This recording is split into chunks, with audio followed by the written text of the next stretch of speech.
Hi, everyone. May I have your attention, please? Welcome to Preventing Youth Homelessness session. Really excited to have you all here, and going to be your moderator today. I'm Ahmed Bonaktar. I'm with the Canadian Observatory on Homelessness. Today we have a fantastic panel of people presenting on research related to preventing youth homelessness.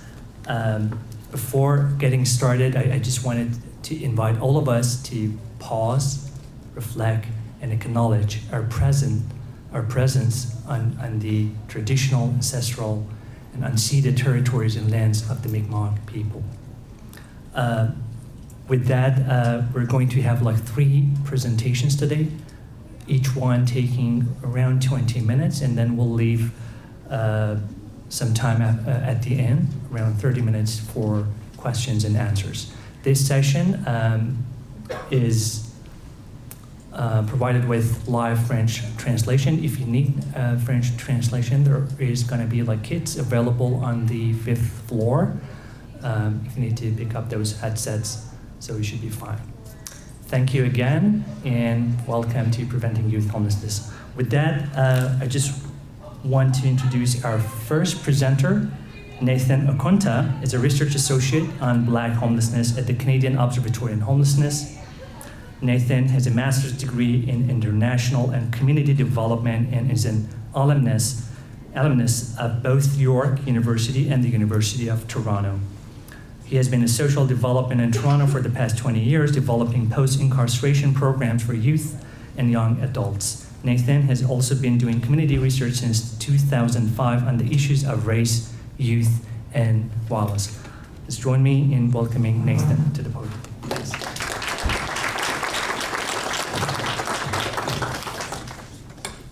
Thank you, Ahmed, for that.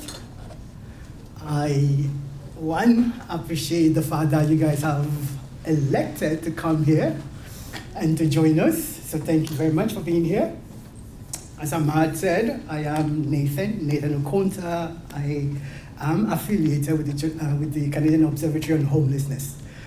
My presentation today has 3 aims.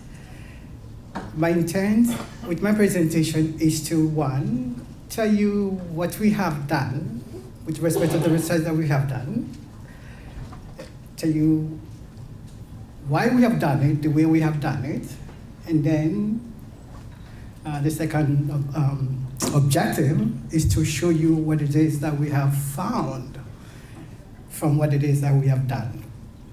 The third one, which I think is also important, is to tell you by using particular individual experiences to illustrate how a particular young person went from being housed to becoming unhoused, to becoming homeless, or to facing housing insecurity. As to what it is that you want to take away from this, I am hoping, this is totally from my perspective, that 1, you will get to know about the stories of some of these young people that I have had the privilege of working with, and then 2, to have context to what it is that their experiences have or conveys. Right? And of course, I do know that what you take away from this presentation is going to be very dependent on what it is that you already know about youth and homelessness, perhaps Black youth and homelessness, what you expect or what your expectation is, among so many other factors. So I'm not holding you to my expectation of what you take away is, but I'm just kind of putting it down here or putting it out here so that you can see where or what it is that I'm hoping to achieve with my presentation. Because I only have about 20 minutes to do the presentation, there are aspects of the work that I'm hoping will come out during the question and answer time. So having said all that, I am going to begin by basically telling you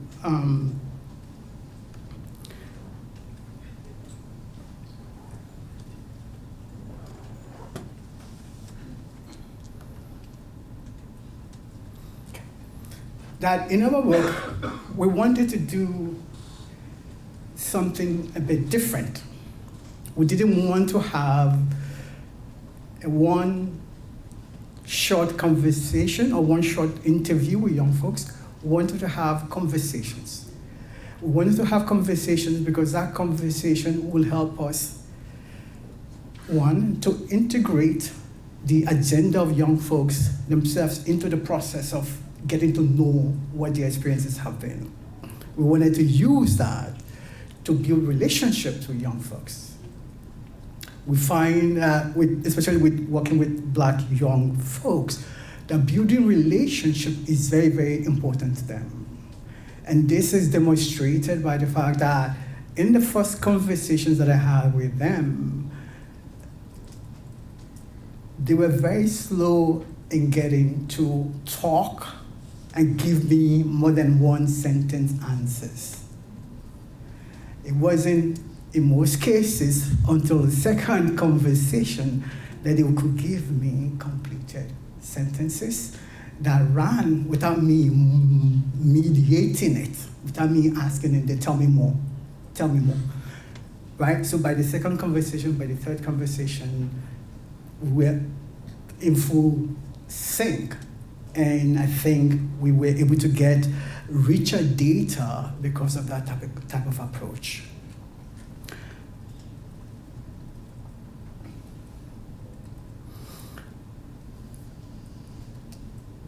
One of the key things that we wanted to prevent, and we understand this from the very beginning, that given the nature of the conversations that we're trying to have with young folks, every aspect of it is going to be triggering.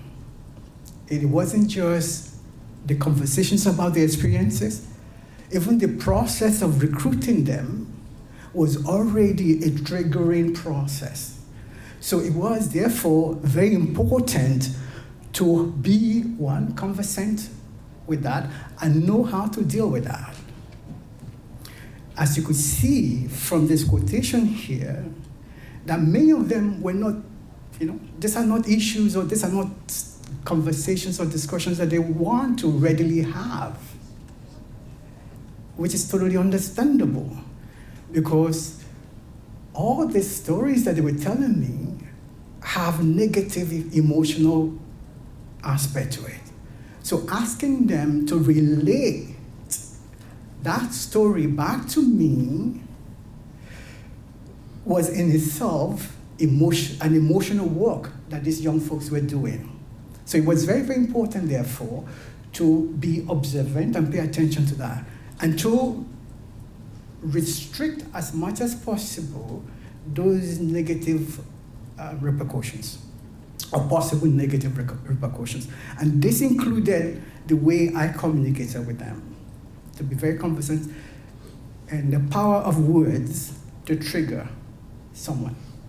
So I was very, very, very much aware of that and wanted to build that into all my interactions with young folks throughout the process, from the recruitment process to the interview or to the conversations itself.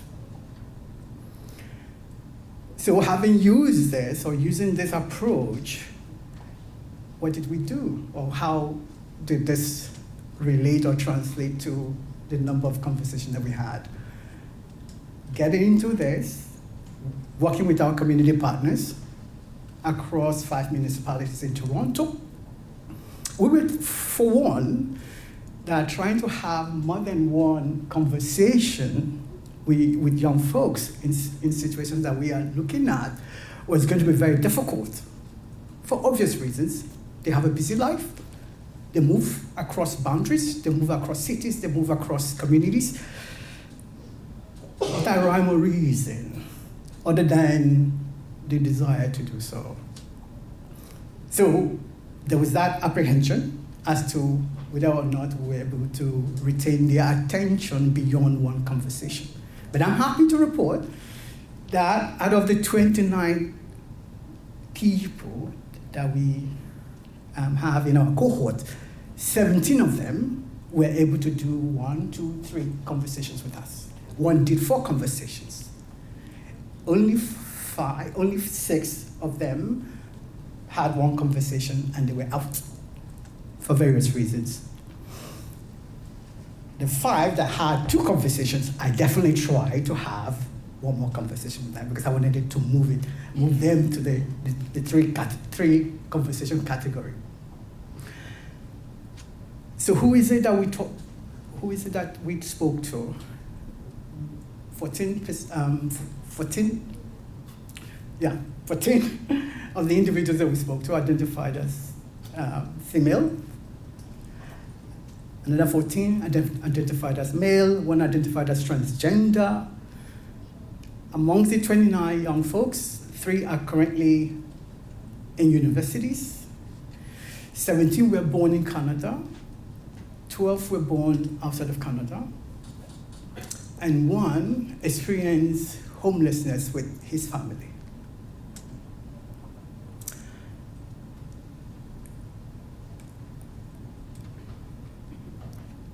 Our finding has to be put in context.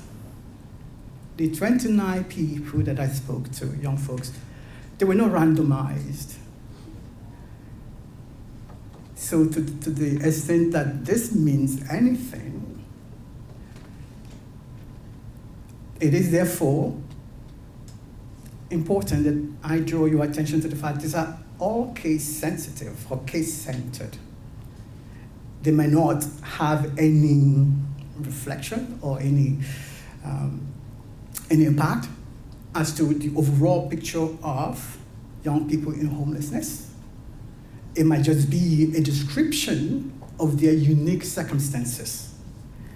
But the importance of the work that we've done is that for these young people, for this cohort of 29 people across 5 municipalities, it was to document their experience, and not just to document the evidence, document their experiences, but to begin to put picture or to paint a more fuller picture of who these individuals are. Because oftentimes we hear about young people being in homelessness. What we don't often hear enough about is the context, is the different things that have intervened to put them on the path to homelessness.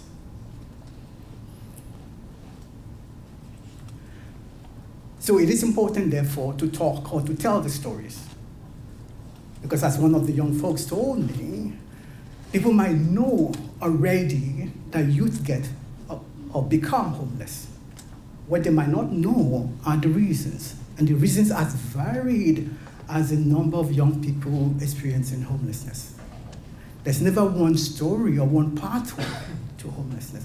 And it's often a combining factor, a multiplicities of stuff that collude to create a homeless pathway to young folks.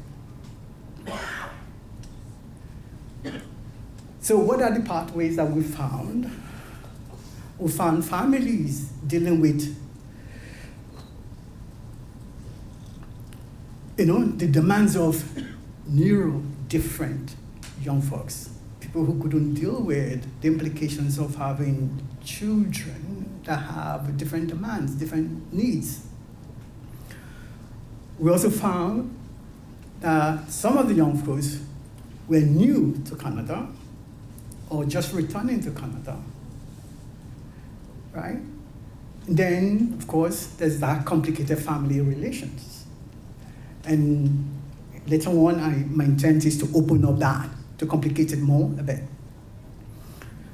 Then you have youth who are forced because of transphobia, homophobia, from their homes and then from their countries in some instances. And then, complicating this even further, we have young folks who are minors crossing international boundaries to join a family friend, a family relative, often people that they haven't, they do not have much of a relationship prior to joining them. The end result is that because of that, some of them end up in homelessness. So talking about complicated family situations, This is the language a young person used, narcissistic parenting. And by this particular person means to convey the fact that in some instances, parents see kids as kids, forever kids. Right? The parents own the kids, everything the kid becomes or earns or whatever, or the achievements are owned by the parents. The interesting thing about this type of parenting is the fact that when that kid, or when a kid doesn't quite perform, the parents don't own up to that. That is totally on the kid. And this aspect of parenting, we're quite familiar with. So it doesn't have to come under the terminology of narcissistic parenting. We often hear about this in our communities across, that children should be seen and not heard. Spread the rod, spoil the child, my home, my rules. If you talk back, you are grown, and therefore able to be on your own. Combining all this creates a situation where conversation, communication between parents and children are quite difficult. And it is in that difficulties that you then find situations where any type of conflict could potentially lead to a kid being sent out. So families are not able to live in conflict. And the importance of this is that I don't think there's any relationship, however you define that relationship, that doesn't have conflict. So helping families to understand that and to be able to find a more positive way to deal with that is definitely essential. So we found that many youth adapt, right? So a youth find that that one way for them to stay at home is to basically be at home, but not at home. So they are constantly out of the house. The negative part of that, the negative implications of that is that being outside, being in the public space, exposes them to police and policing. And profiling, to the extent that profiling exists, this kind of increases their risk of involvement in the judicial system. Other young folks basically stay because for them it's a way to not be paying rent, amongst other things. But eventually all this led to people or to young folks leaving their home. So I'm going to perhaps close with some showing of the experiences of a young person. So this is a young person who experienced homelessness at age 13. This is a person whose older brother had also left home much earlier, before he was ready. This is a person whose mom, because of the experience of the older brother, decided she was going to hold on tighter to this young person. So the young person was telling me that at 13, he didn't have any experience to tell about being a young person. He had none, because the mom prevented him from even interacting with his friends. So the only way he felt he needed to be himself and to express himself and to have his views of himself and his future to be reflected in any decisions about him was to leave the house. So between age 13 and 18, when he finally moved back home, he was by himself. And some nights, especially in the winter, he rode TTC all night. And at that time that he was homeless, ATM, bank ATMs were, some of the spaces were still open. They're no more open. So if he were to be experiencing homelessness now, he probably wouldn't have that as an alternative. a place to sleep in. Right? So coming back to the whole picture now, the whole young folks, for those who are, say, fortunate enough to be in the shelter system, many of them are very worried about aging out of the youth shelter system because they see the adult system as something that they can't even fathom, they cannot understand, they don't want to be there. For those who are still in the shelter system, many of them are experiencing discharges before they're ready. So that's one of the things that they flag for us. It is extremely important to talk about these two things. And perhaps during the question and answer period, we can get to talk more about it and what the implications are in terms of preventing youth homelessness. Thank you so much. And that's all I have for you.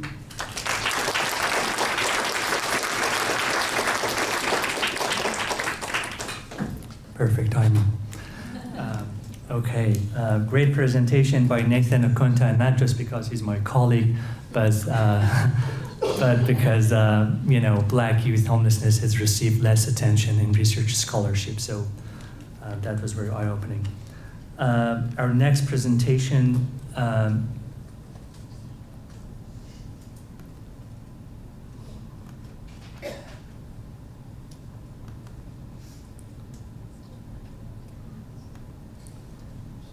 is on strengthening family and natural supports to prevent youth homelessness.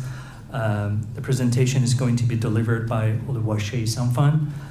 She's a postdoctoral fellow at the Canadian Observatory on Homelessness and is dedicated to advancing scholarship that enhances the overall well-being of marginalized youth facing multiple risks to their healthy development. Her interdisciplinary research combining quantitative as well as qualitative methods aims to identify and address risks, contributing to the reduction of health disparities and social barriers in youth development. Her research interest focuses Oluwaseyi's research interests focus on preventing youth homelessness in Canada. Sorry. Please join me in welcoming Oluwaseyi to the podium.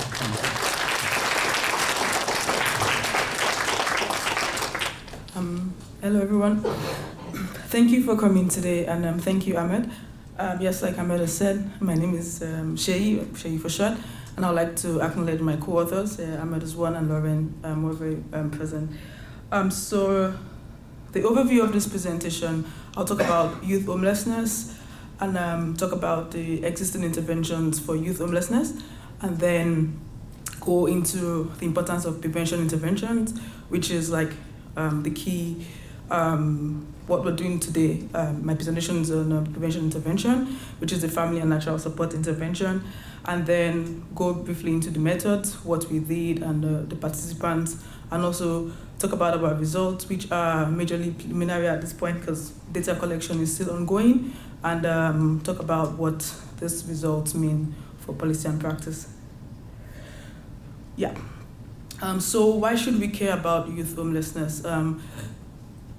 This is important because when we talk about homelessness, we always just imagine the older population, and there's not a lot of, there's a growing literature on youth homelessness, but we need to know that they're exposed to unique risks.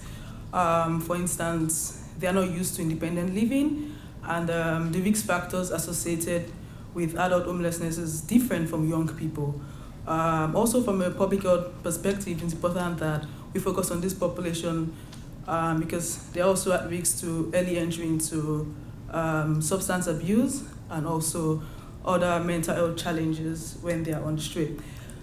Like Ahmed had introduced me, my research is focused on prevention intervention. So from a prevention perspective, we shouldn't allow young people to become homeless before we start focusing on it. So if we can prevent it, it's going to be cheaper for also fund for government agencies than addressing the problem when it happens. So that's why a prevention approach is timely. All right, so what do we know? So from the existing literature, we know that 20% of the homeless population is comprised of young people aged between 13 to 24. And also, in any given year, there are at least 35 to 40,000 young people experiencing homelessness. And also about 40% of these young people have experienced homelessness as at younger than 16. This is a very young age for anyone to experience homelessness. And we also know that while the research is still growing, there are existing interventions for youth homelessness already. We're focusing on prevention, but there are also like family strengthening interventions. We have the subsidized housing programs for young people, and also we have like the counseling interventions, the non-housing case management approach, and also like employment programs. So at the COH, so this intervention I'm talking about the evaluation of the intervention as it's called the Family and Natural Support Intervention. And what this whole framework aims to do, it's a preventative approach for tackling youth homelessness. It's guided by the fact that once we strengthen the relationship between a young person and their family members or choosing natural support, they are less likely to experience homelessness. And this is also part of a broader framework that young people need families and also communities. So, and when we talk about families, we don't mean the traditional families. So that's why we call it the family and natural support. So it could be people that these young persons have identified as persons they can trust. So yeah, that's what the whole framework is about. And then moving on to the study objectives for this is, so what we're trying to do is, this intervention is ongoing, and for us to know whether this is working, what can we improve, and what can we take out, we wanted to evaluate the family and natural support intervention. And also wanted to get to know from the young people, also from their family and natural support, and also from service providers, how effective is this program in the different sites in which we're implementing them. Also wanted to see how well this program helps strengthen the relationships between these young people and their family and natural support. So basically that's the summary of the FNS, but again, open to talking more about this after this presentation. So what did we do? So for this, the methodology, we have like 9 implementing partners in different parts of Canada. We have 3 site partners in British Columbia. We have 2 in Alberta. We have 2 in Ontario, 1 in Newfoundland, and 1 in New Brunswick. So the recruitment of these young people was by the implementing partners. So we, as the research team, we were working with the implementing partners, and that's one of the success of this intervention. We saw that research should try to collaborate with a lot of implementing organizations, because we have the same goal to end social problems, but we have different ways of going about this. So with this particular program, we worked together, and then these implementing partners identified young people who were having problems either at the family level, at the school level. And then we decided that to get a richer understanding of how this program, the effectiveness of this program, we started to collect quantitative data like numbers, measuring things about their communication skills, used like some resilience skills, also measured like the housing, where they were living at the beginning of the program, and also we collected data 3 to 6 months after the program. So we had a baseline and end line. Then while we're doing that, we also spoke to young people and family members after the baseline data. We had focus group discussions with them and in-depth interviews. So this presentation today would focus on the qualitative aspect of the intervention, because we're still collecting data for the end line part of the study. And I've spoken about our sampling approach, which was convenient, leaning on our implementing partners. And then for this presentation, we decided to speak with a subset of young people and family members. And this subset was conveniently selected from the overall sample. So right now we have about 115 young people and about 51 family members. So we selected a youth and family member pair because we wanted to see how each young person and their family member experienced the intervention. And then we also decided that it's important to speak with the service providers because a lot of interventions might just focus on the people experiencing the program, but we wanted to speak with the service providers to see what we were doing right from a service delivery organization, and what could be improved, what challenges did they have in implementing this intervention, what did they see, and what would they like to see in future interventions. So for this, right now we've spoken to, this presentation is based on the 15 young people we've spoken with, and 12 family members and natural support, and also 9 service providers. So currently we have the baseline results, 115, and I would say our sample size was 124, and we're able to speak to about 90% of the people we initially wanted to reach.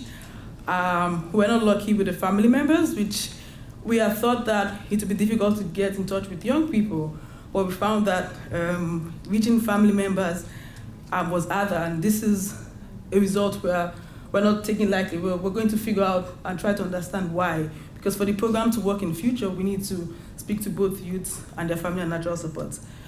So right now, the follow-up survey, which is ongoing, we've been able to speak to more than half of the baseline young people and also about 29 family members.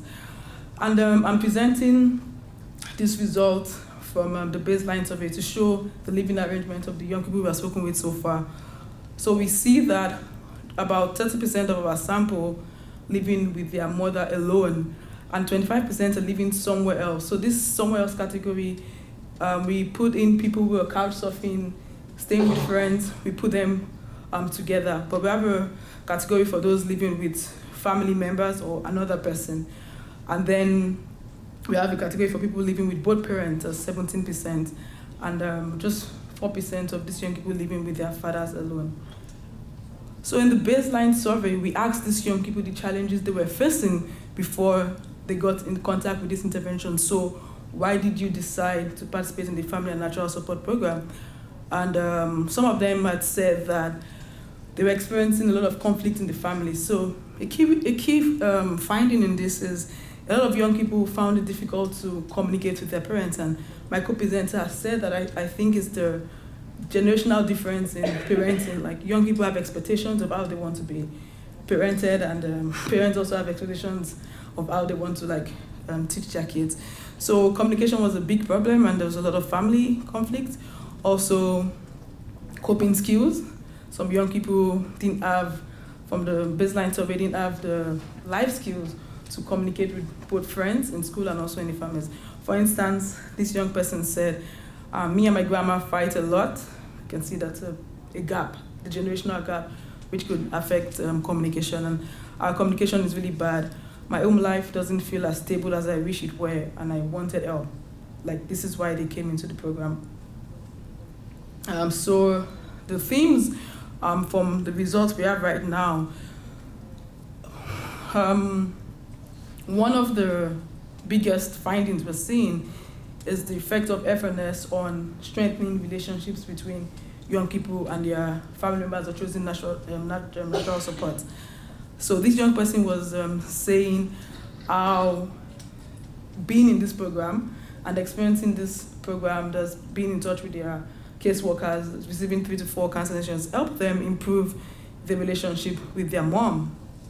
And another youth participant was saying this program has helped them to also have a connection with their brother. So we found a lot of young people saying that the relationships at home have been strengthened because of interacting with this program. And just to talk about some of the components of this program, so caseworkers would usually speak with young people and explain things to them in their own way. So from speaking with the caseworkers, they could just see that it's a difference in understanding of what is trying to be communicated, and they try to bridge the gap between parents and kids. Moving on to another finding was improved communication. This family member was saying because of the caseworker, they were able to communicate and work things out with their youth who would later return home.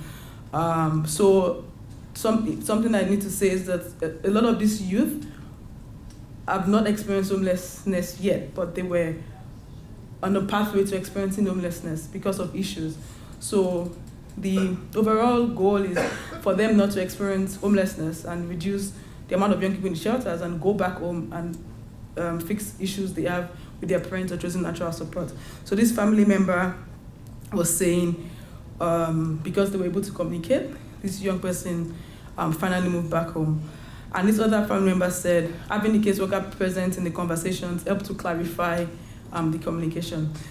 But it wasn't all positives on communication.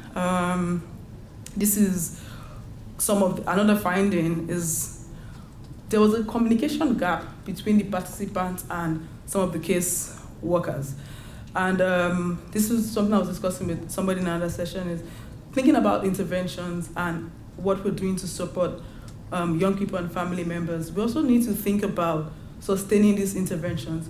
So for instance, this youth they're kind of used to having this counseling sessions or mediation meetings, and all of a sudden they can't reach this caseworker. And from the interviews with the service providers, there are some funding issues or change in staff turnovers. So for instance, I'm working with this young person and something has happened and there's no communication within the organization. I can't communicate with the young person or family member, and they just left stranded. So these are some of the issues that we found out with regards to communication and how that could really impact the effectiveness of the program.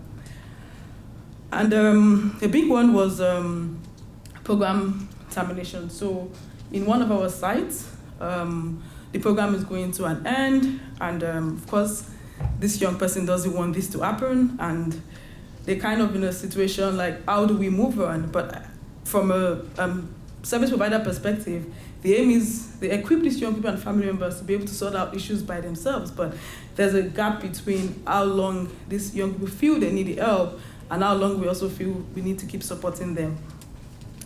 I decided to present some of the results from the service provider interviews.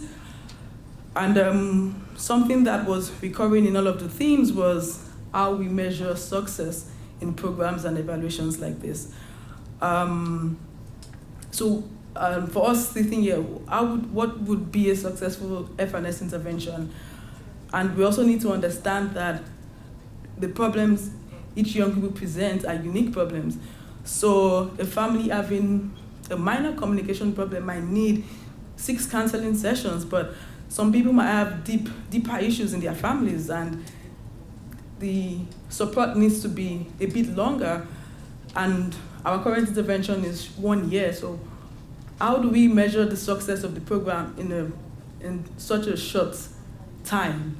And how do we ensure that these young people have access to this type of support beyond this program? So this is an example of the code from the service provider, because success for each family is different. I remember in one of the interviews, the service provider had said that just getting a young person and their family member to come together for dinner was success to him, because that's something that wouldn't have happened 4 months ago. But somebody else might like, oh, that's nothing. But again, the service provider knows the context in which they're working, and they're the only ones who can define success for that particular family. So success is going to be different from different families and also different communities. So areas for improvement, I decided to talk about like the need for longer counseling sessions. The young people, they want more out of this. Even the family members and natural support kind of want like a counseling therapy. So these are areas for like also just calling for more funding for the FNS program. And then the service providers also spoke about being short-staffed. This was reiterated by participants as well, because they can see that, I guess, the service providers are kind of telling them why they're not available and things like that. So calling for additional resources and support. And we believe that the family and natural support program is like family-centered, but the family and natural support think that it's more youth-centered. But the design of the program is meant for youth and families. So again, that's an area where we can go back and see how can we make family members feel more inclusive in this program, because it needs the support of both young people and family members for it to be effective. Okay, so what do our findings mean? We started by saying we assume that young people who have supportive relationships, positive relationships with their families, the chosen natural support and communities can be better equipped to navigate life challenges. Most of our findings are showing that young people need family and they need community. It's also important that we support and build the capacity of agencies doing this work that are trying to prevent youth homelessness. And lastly, youth homelessness is context specific. So when designing programs, we must think of different contexts. Of course, we couldn't present all of our results in a short presentation, but we do have blogs, and in a few months we'll have publications to show more in-depth findings about the family and natural support approach. I would like to thank my colleagues who are here. Like, this was work done by everybody. Also the implementing partners, The Way Home, and this slide wasn't made by me, the communications team. Yeah, thank you.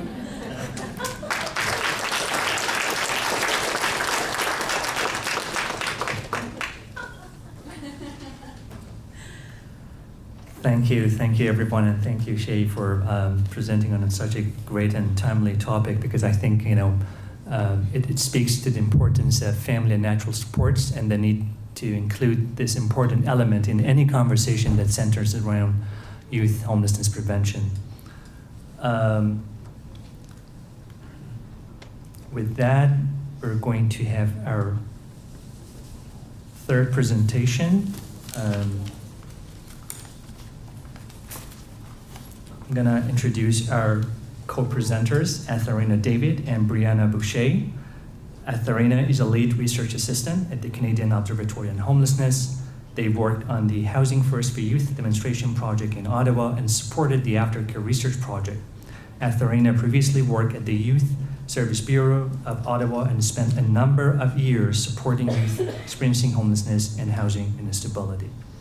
Brianna Boucher was a participant in the Housing First for Youth and Aftercare research projects. She is interested in research and advocacy, specifically around community supports, disabilities, and mental health. Brianna has lived experience with homelessness and housing instability and is motivated to participate in the betterment of community services. Please join me in welcoming Atharina and Brianna.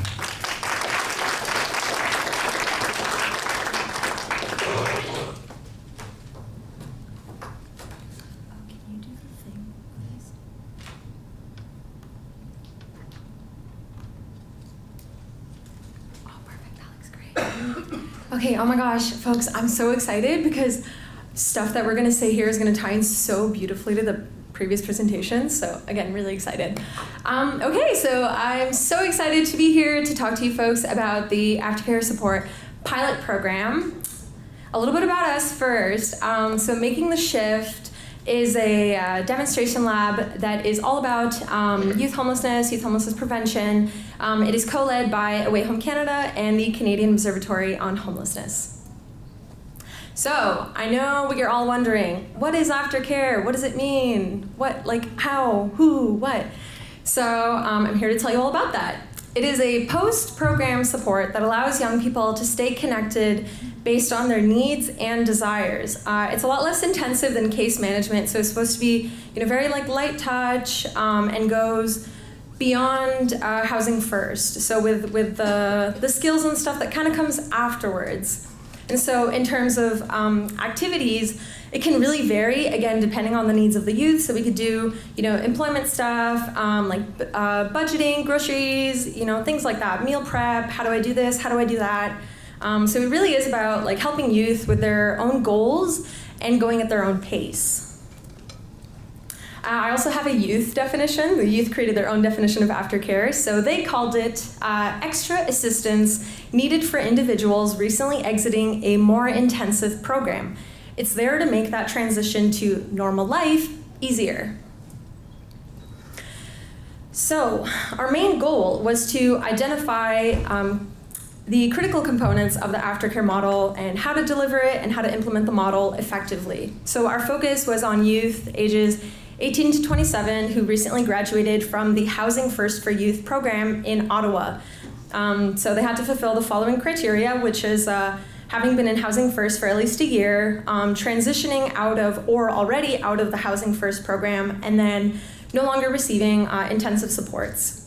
So we used a mixed methods approach, which included survey batteries, interviews, focus groups, engagement sessions with the participants, and then we also had case files, team meeting notes, and government reports to go through as well.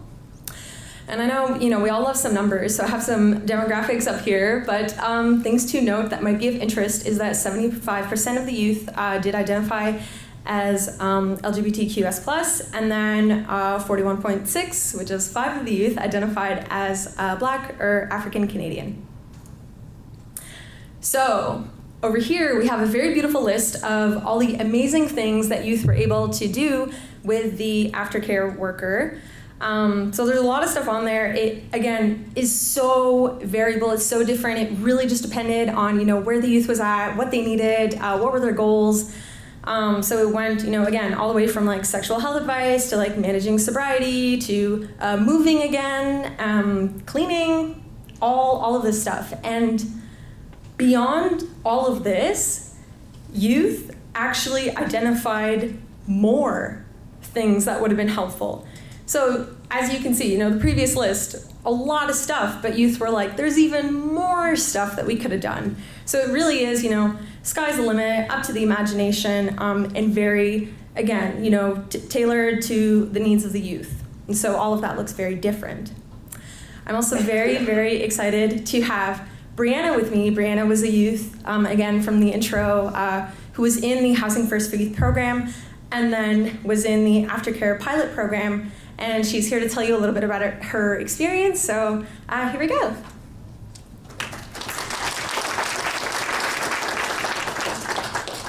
Thank you. It's really awesome to be here and be able to share my experience with the program and just kind of everything involved. So I was part of both the Housing First for Youth and the Aftercare pilot program.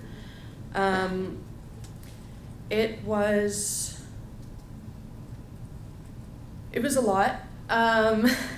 The amount of support that we got as youth experiencing some of these challenges was amazing. It was very much needed and appreciated. There, as you saw with the list, there is a lot that could have been done that would have helped a lot more, especially with the transition from having that support to not having that support and having to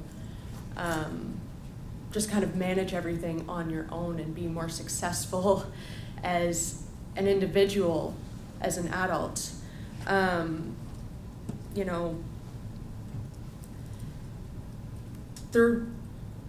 There was a lot that we got help with. My caseworker specifically helped me with. I had to move multiple times just due to some unfortunate circumstances. I have had a lot of challenges with my mental health and just being able to manage my environment, really, the cleaning, feeding myself, budgeting,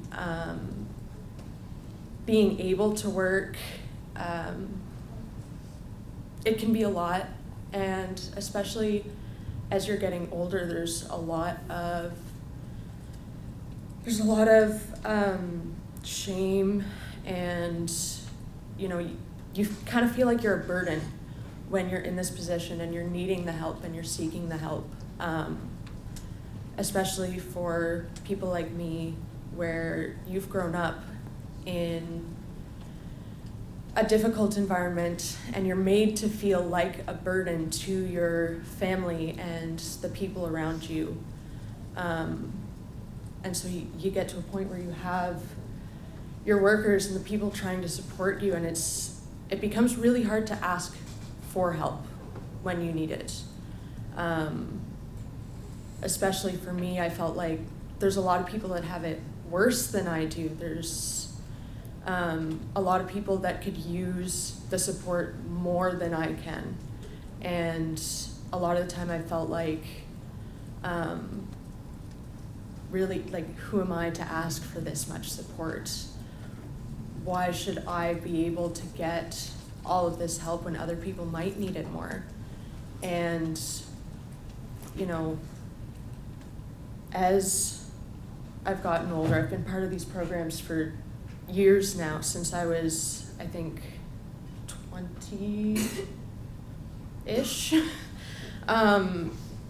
So 7 years. And it just kind of gets worse as you get older, because there's all of these people around your age that you see, they are reaching all of these milestones. They're going to school, they're getting jobs, they're building families, and you kind of feel like you're left behind.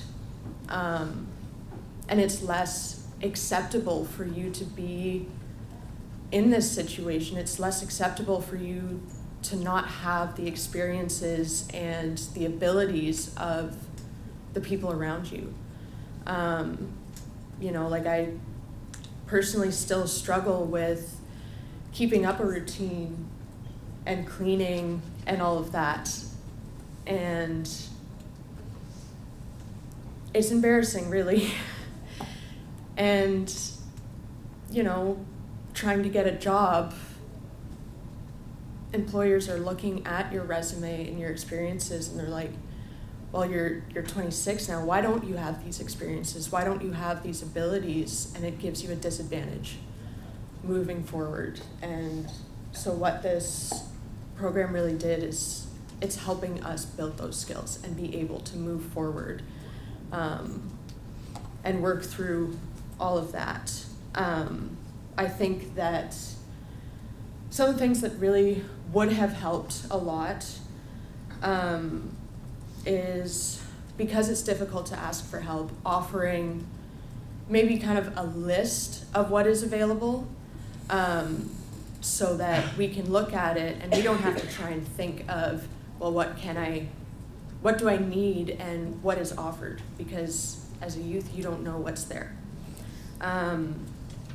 Another thing is, when you're going through all of this, it can be hard to even talk about it and reach out for that help. So one of the things that we discussed was it might be helpful for some of the youth that, like, end up isolating, like I do, when things are tough, is maybe talking about having a code phrase or a code word or something similar to that, so that you can let your workers know, you can let the people you're in contact with know that you're going through a lot right now, but you're not in a space where you can talk.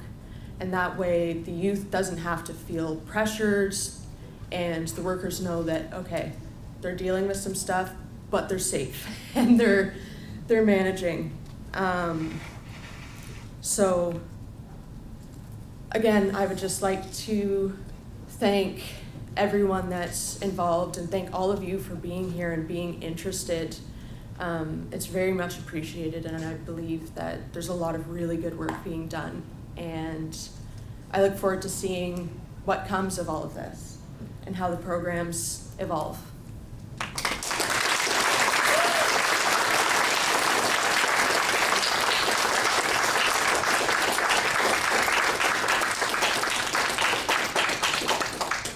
Brianna, that was all for you, by the way. It's always so inspiring to hear Brianna talk. Okay, perfect. Now, back into all the data that we've collected, a lot of it being qualitative, again, reviewing case notes, files, meeting notes, government reports. Some themes have come out with this pilot program, and one of these major themes is the challenges with transition. So as I mentioned, these youth moved from a Housing First program into this Aftercare pilot support program. And in Housing First, we were addressing, housing and most basic necessities. And what a lot of the youth expressed is that they didn't really get a period to just relax and just exist and be. They got their housing, and then immediately it was like, okay, employment, let's go to college, we're shooting for the stars, which is it's always great to have those goals and reach towards them. But again, they would have just appreciated this rest period. One of the youth mentioned that when you're homeless for so long, you are in survival mode and you're all stressed out, and then you get your housing, but you're still in that survival mode. You can't get out of it. So again, rest period would have been super helpful.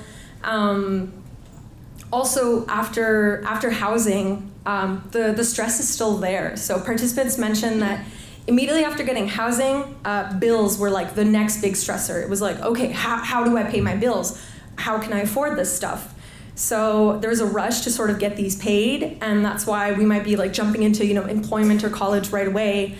So perhaps a future component of aftercare supports would be a little bit more of financial assistance, paying these bills, allowing these youth to sort of get back on track, because it is quite a significant shift from Housing First to Aftercare. They also expressed the need for a smoother transition plan, because in Housing First they were receiving $400 a month to help them out with rent, and that $400 went to $0. So again, an essential component of Aftercare could have been a gradual decline of that rent subsidy in order for youth to feel more prepared. Instead of it just ending, it would go from 400 to 300, maybe 200, and then 100, and then youth get to practice making up for that missing money, as they called it. Young people also struggle to seek assistance. You heard it from Brianna. So being there to suggest all these extra supports can be very helpful. Another thing youth mentioned in regarding transition is the difficulty of adjusting to a life beyond homelessness. There was a youth who had said something that has stuck with me for a while now. He said that he was able to secure housing and he was able to secure employment and he felt okay, but he just didn't know how to relate to other people. He said he had no idea how to talk to his coworkers, and he said, what are you supposed to say to people? He's like, I can't go up to my coworkers and just be like, yeah, I used to be homeless and an alcoholic. He's like, what do normal people talk about?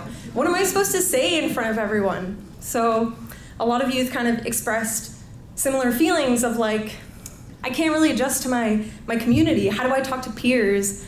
So that was, quite enlightening.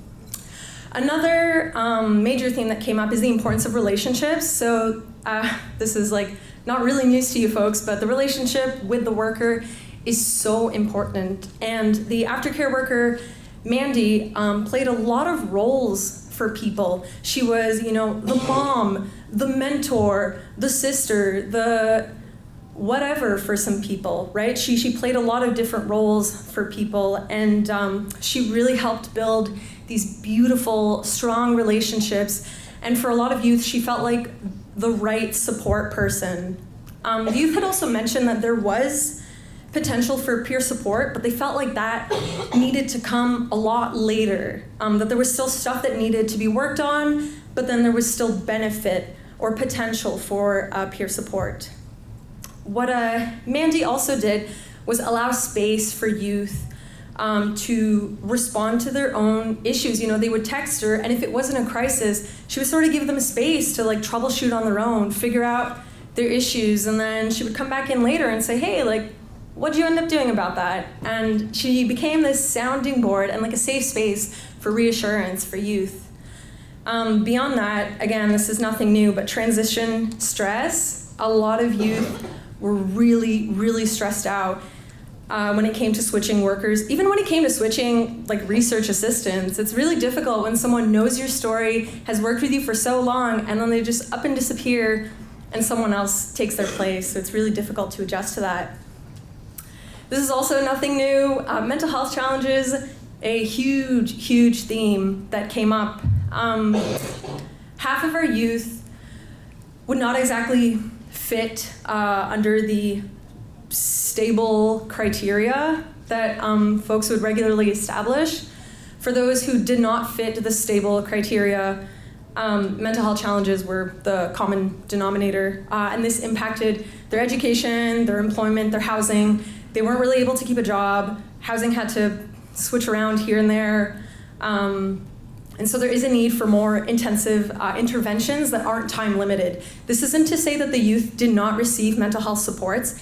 They did, but it was, again, time limited. I think maybe like 6 sessions, and we all know that in the mental health world, that's nothing, right? So in the future, for a program like this, we would need much more intensive interventions. This would involve partnerships with services that can offer these, children's hospitals, etc. One of the youth really wanted to get into an eating disorder clinic that was just not really available for a while. So again, the need for this. And then finally, there was a theme of, looking ahead, and this was all part of our final engagement session with the youth, but they brought up that they're more like current concerns, I guess, were that now that they were out of a program, how are they supposed to access services? And they're aging out of youth services, and the adult world, if I may say so myself, is quite scary. And so it's very difficult to access services, once you're out of a program. And there was also a lot of, yes, yeah? Personally, I would say transitioning from the youth to adult services, it almost feels like a slap in the face. If I'm being honest, there's not nearly the same amount of support. You go from having all of these options to almost none, and they're very hard to access. So, yeah, absolutely. Thank you for echoing that, Brianna. You heard it here first, folks. There was a lot of talks around hopes and dreams, though, so it wasn't all in the negatives, but we had some youth who were like, I want to open up my own hair salon. I want to write music. I want to open up a trading card shop and dismantle capitalism. And it was like, yes, oh my gosh, they're dreaming. There was so much like signs of hope, and they felt like they had potential for themselves. So that was really amazing to see. And then a final one, and this one I'd say is quite significant and ties very beautifully into the FNS presentation, is that the youth talked about the importance of a social safety net. They wanted, support and community. They wanted to be connected to people. And when we asked them, do you feel like your problems are really any different from everyone else? They said, no, like everyone goes through the same stuff. It's just that when other people run into issues, they have friends that can back them up. You need $200, they have their parents that they can ask to borrow money from. And they're like, we don't really have that. We don't really have like people to help us. We don't have a lot of those connections to our family. So it really speaks to the importance of, being connected to others, wanting community, wanting family, wanting natural supports. And so there could have been a bigger focus on getting these youth connected and making sure they have more community. Suffice to say, the Aftercare program, again, aims to provide some supports to help youth transition out of more intensive programs. It can help sustain the improvements created by Housing First, and of course, future goals would include scaling this to much larger programs. And again, a key note for this would be that multiple partnerships would be needed to help guarantee success. Thank you so much, folks.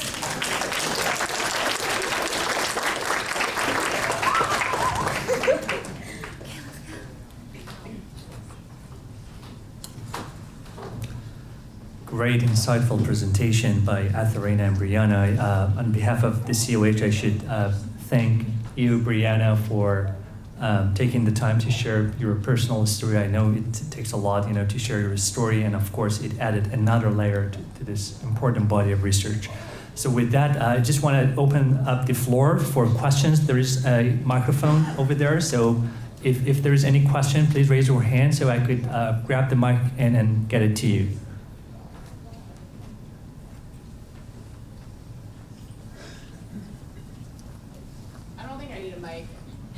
It's just for the live audience for later recording, so usually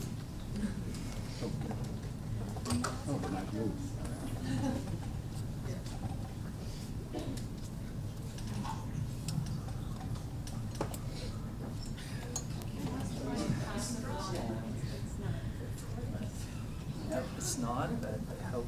Thank you. On, check. So thank you. My question's for Brianna. My particular interest is in starting early and in prevention work. And so I'm curious what your answer might be if someone had come to you at an earlier age, like at a central access point, let's say in a school when you were 12 or 13 years old, what might your life look like today if those kinds of supports that are offered to you in Aftercare pilot were offered to you then? I mean, I would say that it would have made a huge difference. Having early intervention like that, it sets a youth up so much better for the rest of their life. One thing I've found that's been a huge struggle is I wasn't set up very well to succeed. I didn't have the supports or anything to teach me how to be successful and independent. So to answer your question, it would have been very useful. It would have made a huge, huge difference. Thank you.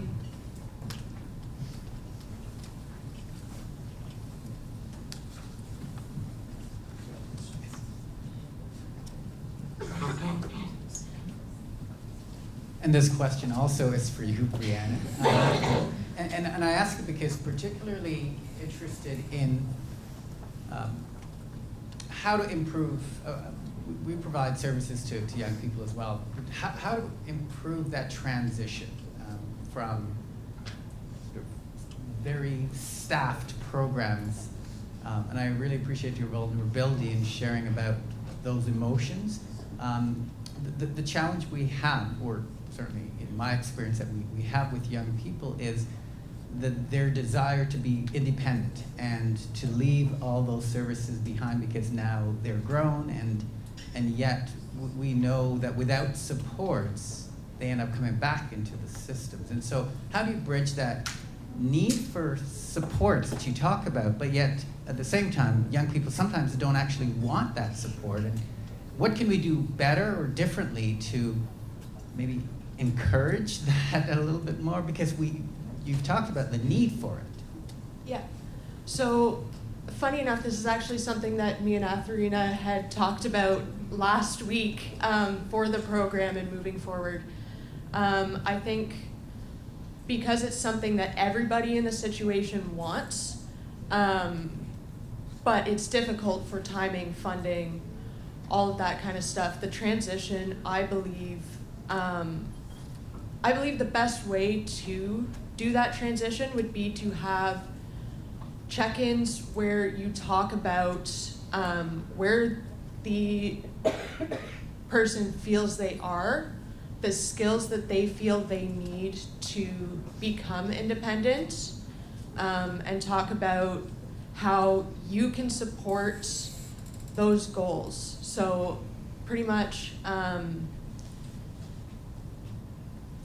just kind of asking specific questions about what are these skills you feel you are lacking to be independent, and how can we support you in doing that? Do you feel like you still need that support? Do you feel like you have a handle on it? I think it does, like, it needs to be a conversation and a kind of regular check-in, and to move from having those check-ins to the person being independent, it's going to be up to those specific conversations and lowering the frequency of meetings. So going from, you need all this support, so we'll see you once every 2 weeks or once a month, and then just slowly bringing that back as the person feels like they have a better control, as they feel like they're gaining those skills. I would also like to add to that. So there are two ways to respond to this. And the first one actually touches on some stuff that Brianna shared today. There is a huge shame component of still needing and requiring supports especially as Brianna mentioned, you get older and you're watching people hit these milestones and you're like, okay, like, come on, what's going on with me? Like, why do I still need help, right? So there needs to be work in like reducing that shame, that it's okay to still need help, and that, once in a while you still have to call up your friends and be like, hey, like, what are taxes really? Like, what do I do? So again, lessening the shame around that. And then number 2, adding to Brianna's response is sometimes you need to go about it in an informal way. So youth need to understand that, they're not being baby. This isn't really hand-holding.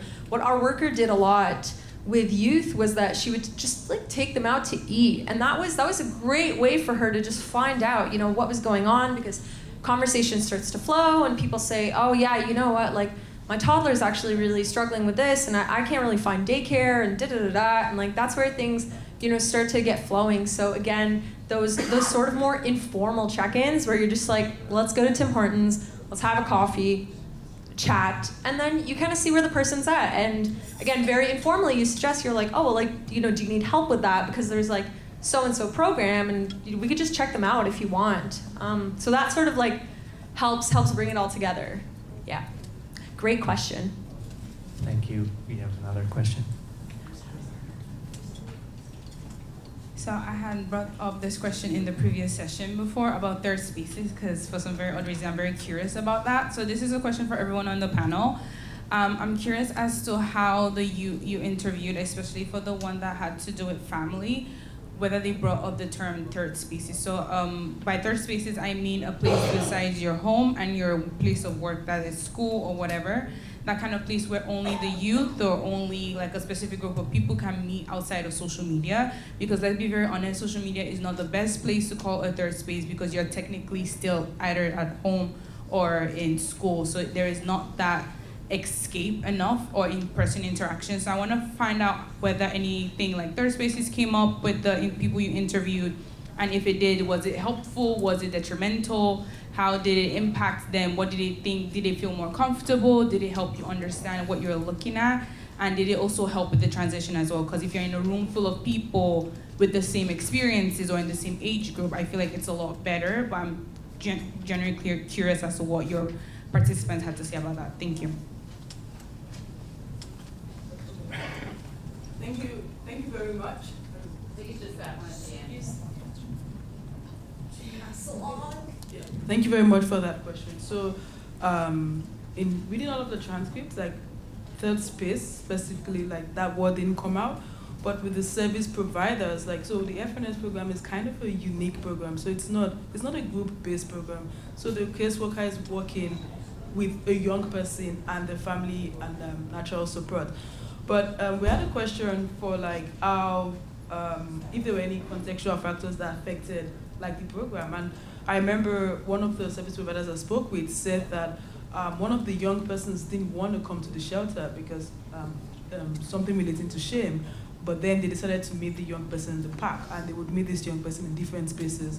So for the FNS, they don't really interact with other youth. But then it also differs by program, because some programs, they have like vocational activities where they bring all of the youth together.